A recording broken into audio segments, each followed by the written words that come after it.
اور فرمایا کہ وَأُحِلَّ لَكُم مَّا وَرَاءَ ذَلِكُم،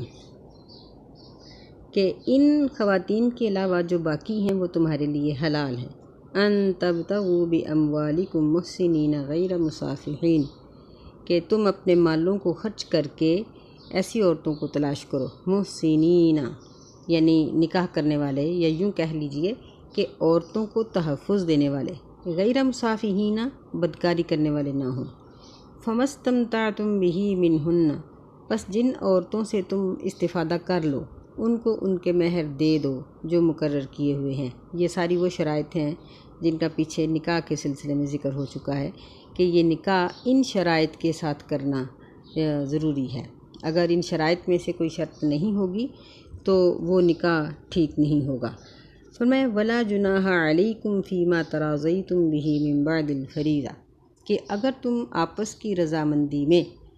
مہر کے مقرر ہونے کے بعد کچھ حصہ اس مہر کا لے لو،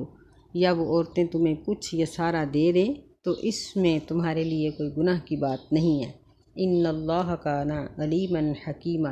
بے شک اللہ تعالیٰ جاننے والا، حکمت والا ہے، یعنی تمہاری نیتوں کو اور تمہارے ارادوں کو بھی وہ جانتا ہے۔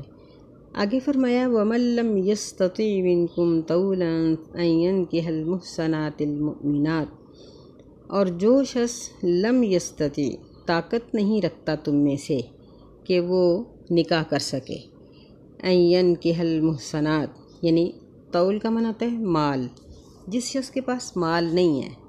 ہم اس کو دوبارہ پڑھتے ہیں وَمَن لَّمْ يَسْتَطِعْ مِنكُمْ طَوْلًا، اور جو شخص تم میں سے مال کی طاقت نہیں رکھتا یعنی وہ مال والا نہیں ہے، تو ان ينكح المحصنات المؤمنات، یہ کہ وہ نکاح کرے آزاد مومن عورتوں سے، یعنی مال ہی اس کے پاس نہیں ہے تو وہ ان کا مہر کیسے دے گا اور ان کی باقی جو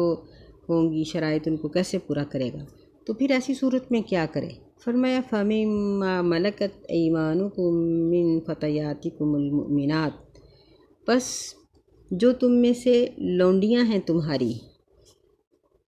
من فتیاتکم المؤمنات تمہاری ایمان والی لڑکیوں میں سے یا عورتوں میں سے، یعنی ایک تو پیچھے ہم نے جنگ کے متعلق پڑھا کہ مجاہدین کے حصے میں جو لونڈیاں آ جاتی ہیں ان کے استعمال کا طریقہ کیا ہے۔ یہاں عام شخص کی بات ہو رہی ہے کہ ایک عام شخص ہے لیکن بے مال ہے، اس کے پاس مال نہیں ہے، تو وہ نکاح بھی کرنا چاہتا ہے کیونکہ اس کی ایک ضرورت ہے نکاح، تو ایسی صورت میں وہ کیا کرے گا؟ ایسی صورت میں وہ کسی دوسرے شخص کی لونڈی کے ساتھ نکاح کر سکتا ہے۔ یہ بات پہلے ہو چکی ہے کہ اگر لونڈی کا مالک اپنی لونڈی کا نکاح کسی دوسرے مرد سے کر دے تو پھر وہ مالک خود اس سے صحبت تو نہیں کر سکے گا، لیکن اس لونڈی کی اس مرد سے پیدا ہونے والی اولاد اس کے مالک کی غلام ہوگی، اس کی وہ لونڈی اور غلام ہوگی، وہ اولاد آزاد نہیں ہوگی۔ تو یہاں فرمایا کہ تم لوگ دوسرے لوگوں کی لونڈیوں سے نکاح کر سکتے ہو۔ واللہ اعلم بایمانکم، اللہ تعالیٰ تمہارے ایمان کو خوب جانتا ہے۔ بعضکم من بعض، بعض تمہارا بعض میں سے ہے، یعنی اگر تم اپنے ایمان کو بچانے کے لیے، کیونکہ نبی علیہ السلام نے فرمایا کہ نکاح یہ مرد کے ستر کی حفاظت کرتا ہے، کہ جب اس کے پاس بیوی موجود ہوگی تو وہ کوئی غلط سوچ نہیں سوچے گا، تو اس لیے فرمایا کہ اللہ تمہارے ایمان کو جانتا ہے، کہ یعنی تم اپنے ایمان کو، اپنے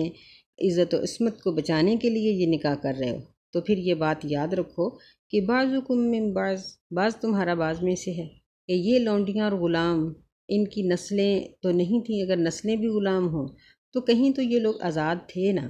اور پھر یہ لونڈیاں اور غلام آگے چل کے پھر آزاد بھی ہو سکتے ہیں، تو کسی کا لونڈی ہونا یا غلام ہونا یہ اس کے لیے عیب نہیں ہے، کیونکہ یہ ایک مجبوری کی حالت ہوتی ہے کہ جب دوسری فوج اس علاقے کو فتح کر لیتی ہے تو اس کی ساری عوام ان کی لونڈی اور غلام بن جاتی ہے۔ تو فرمایا کہ تم ان لونڈیوں کے ساتھ نکاح کر سکتے ہو۔ فَانْكِحُوهُنَّ بِإِذْنِ أَهْلِهِنَّ، پس ان سے نکاح کر لو ان کے مالکوں کی اجازت سے۔ وَآتُوهُنَّ أُجُورَهُنَّ بِالْمَعْرُوفِ، اور ان کو ان کے مہر معروف طریقے سے دے دو، یعنی فریضہ نہیں ہے، یہاں آزاد عورت کے بارے میں فرمایا تھا کہ یہ فریضہ ہے، یہاں فرمایا بالمعروف، دستور کے مطابق، یعنی اس کی رضا کے لیے کچھ نہ کچھ دے دو۔ محصنات غیر مصافحات ولا متخذات اخدان، نکاح میں آنے والیاں نہ ہو وہ بدکاری کرنے والیاں، یہ دوسری شرط ہے۔ یعنی جس طرح مرد کے لیے شرطیں ہیں کہ وہ مہر ادا کرے، پاک دامنی کے لیے نکاح کرے،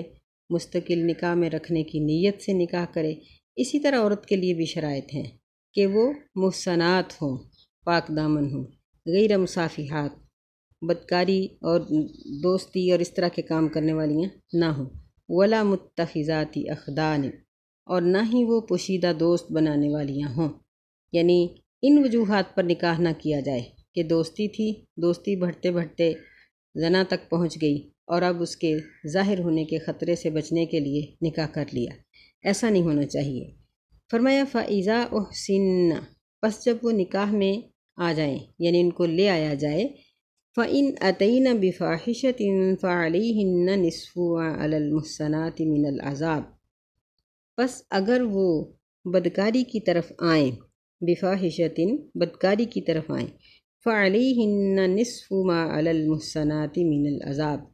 تو ان لونڈیوں کو آزاد عورتوں کی نسبت آدھی سزا ہوگی۔ نصف کا معنی آدھی، اور یہاں یعنی سزا کا لفظ نہیں ہے، فعلیہن سے ہی مراد ہوگا کہ پس ان پر آدھی سزا ہے، ما علی المحصنات، جو آزاد عورتوں پر ہے، من العذاب، عذاب میں سے، یعنی جو ان کو سزا دی جائے گی۔ مثلا آزاد عورت جب وہ شادی شدہ نہ ہو تو اس کو اگر 100 کوڑے لگیں گے تو لونڈی کو 50 لگیں گے۔ اب بات یہ ہے کہ اگر زنا کرنے والا مرد یا عورت شادی شدہ ہے تو اسلام نے اس کی سزا رجم رکھی ہے، تو پھر لونڈی اور غلام کو یہ رجم آدھا کس طرح کیا جائے گا؟ تو اس کا حل یہ ہے کہ ان کے اوپر رجم نہیں ہے، کیونکہ ان کے حقوق بہت تھوڑے ہیں، ان کو 50 کوڑے ہی لگیں گے، اس سے زیادہ نہیں۔ ذالک لمن خشی العنۃ منکم، ذالک، یہ لونڈیوں سے نکاح کی طرف اشارہ ہے کہ یہ لونڈیوں سے نکاح کرنے کی اجازت صرف اس شخص کے لیے ہے، خشی العنۃ منکم، جو تم میں سے ڈرے، عنۃ بے حیائی سے، یعنی جو یہ سمجھتا ہے کہ میں نے اگر نکاح نہ کیا تو میرے لیے پاک دامن رہنا مشکل ہے، اور اس کے پاس پیسے بھی نہیں ہیں کہ آزاد عورت کے حقوق کو ادا کر سکے، لہٰذا اس صورت میں اس کے لیے اجازت ہے کہ وہ کسی کی لونڈی سے نکاح کر لے، لیکن فرمایا کہ یہ ایک اضطراری حالت ہے، پسندیدہ چیز نہیں ہے۔ کیوں کہ پہلے تو وہ لونڈی ایک تھی، اب جب اس سے اولاد پیدا ہو جائے گی تو 2 4 6 بچے اور وہ اپنے مالک کے غلام بن جائیں گے، تو غلامی میں اضافہ ہو جائے گا، جبکہ اسلام نے غلامی میں اضافہ نہیں کیا بلکہ غلامی کو ختم کیا ہے۔ یہی وجہ ہے کہ اسلام نے ہر موقع پر مسلمانوں کو اس بات کی ترغیب دلائی کہ وہ غلاموں کو آزاد کریں۔ فرمایا کہ وَأَن تَصْبِرُوا خَيْرٌ لَكُمْ، اگر تم صبر کرو تو یہ تمہارے لیے بہتر ہے، واللہ غفور الرحیم، اور اللہ تعالیٰ بخشنے والا، رحم کرنے والا ہے۔ یعنی اگر جہاں تک بھی اپنے آپ کو کسی لونڈی اور غلام کے نکاح سے بچانا چاہتے ہو بچا لو اور صبر کر لو۔ یہاں ایک بات یاد رکھنے کی یہ بھی ہے کہ آزاد مرد کو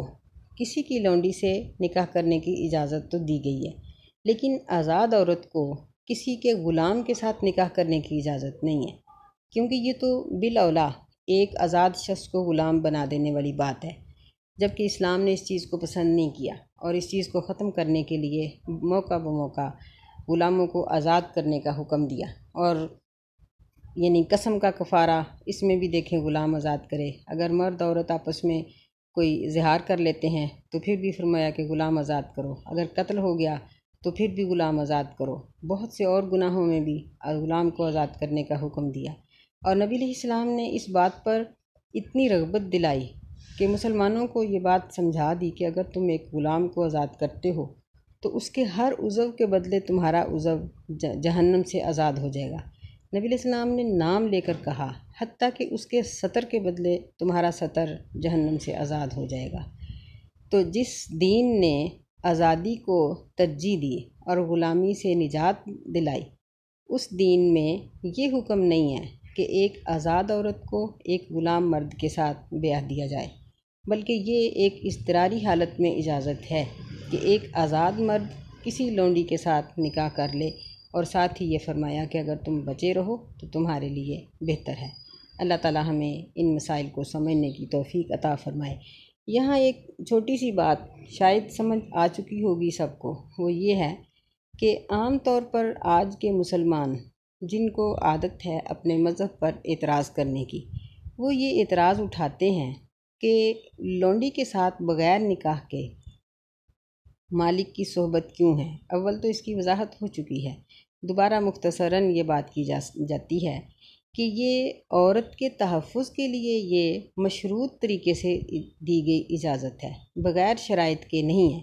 تو اس طرح سے ایک لونڈی کو مزید تحفظ ملا، کیونکہ لونڈی بالآخر ہے تو عورت، اور اسلام کسی کو بطور انسانیت حقوق دینا چاہتا ہے اور اس کے حقوق کو ختم نہیں کرنا چاہتا۔ اللہ تعالی ہمیں بھی توفیق دے کہ ہم حقوق پر پوری توجہ رکھیں، اور جن لوگوں کے جو حقوق ہیں ان کو ادا کر کے اللہ کے ہاں سرخرو ہو جائیں، کیونکہ قیامت کے دن حقوق کے بارے میں بڑا سخت قسم کا سوال کیا جائے گا۔ اللہ تعالی ہمیں اپنی رحمت سے ہر قسم کے گناہ اور ہر کسی کے حق ضائع کرنے سے بچنے کی توفیق عطا فرمائے۔ آمین۔ السلام علیکم ورحمۃ اللہ وبرکاتہ۔